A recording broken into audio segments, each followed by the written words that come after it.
नमस्कार, स्वागत है आपका लाइव यूपी न्यूज़ 24 में। आज हम बात करने जा रहे हैं एक ऐसे व्रत की जिससे आपके संतान की आयु की वृद्धि होगी, यश की प्राप्ति करेगा, साथ ही साथ रोग दोग से दूर हो जाएगा। हर माँ बाप की इच्छा होती है कि उसका बेटा स्वस्थ हो, उसका बेटा प्रवीण हो, उसका बेटा उन्नति करे, उसका बेटा वैभवशाली हो, उसके बेटे के पास यश हो, और हर माँ यही चाहती है। और अगर आप भी माँ हैं और अपने बेटे के ऐसे कल्याण की सोच रही हैं तो बिल्कुल भी स्किप मत करिएगा, इस वीडियो को अंत तक सुनिएगा। आपको आज हम बताने जा रहे हैं एक ऐसे व्रत की जिससे आपके बच्चे का उत्तरोत्तर विकास होगा, और इस व्रत के बाद आपके बच्चे की जहां आयु बढ़ेगी वहीं यश, समृद्धि, लक्ष्मी सब कुछ उसके पास होगा।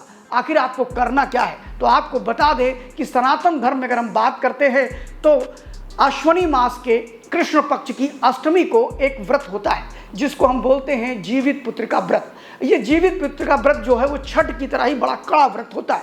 फिलहाल इस व्रत को उत्तर भारत में झारखंड, बिहार और उत्तर प्रदेश में महिलाएं करती हैं। इस दिन जूतियां भी बदलती हैं और जूतियों को सेक करके अपने बच्चों को करदन काला पहनाती हैं, और स्वयं जितने बच्चे होते हैं उतने बच्चों का जूतियां भी गले में पहनती हैं। इसीलिए इसको जीवित पुत्रिका व्रत भी कहते हैं। जितने बच्चे होते हैं उतने ही धागे की उसमें लड़ी होती है और उसके बाद में वो पहना जाता है। इस व्रत को रहने का नियम जो होता है वह अष्टमी तिथि को है। अब आप सोच रहे होंगे कि 2024 में इस व्रत की जो हम चर्चा कर रहे हैं, यह व्रत कब किया जा सकता है, कैसे किया जा सकता है? तो आपको बता दें, इस बार जो अष्टमी तिथि आ रही है वह 24 तारीख के 12:38 से चालू हो जाएगी, और अगर बात करेंगे तो 25 तारीख को दिन में 12:10 पर ये खत्म होगी।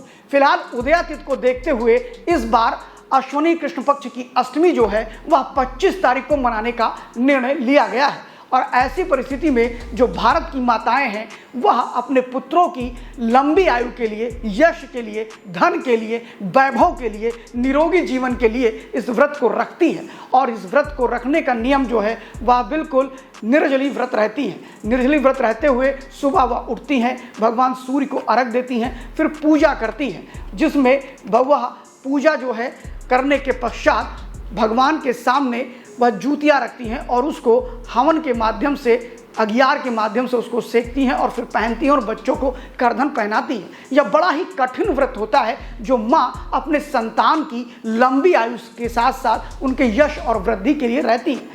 हमें यह विश्वास है कि भारत की प्रत्येक माँ अपने पुत्र से कितना प्रेम करती है, अपने बच्चे से कितना प्रेम करती है कि वह निर्जला व्रत रहती है।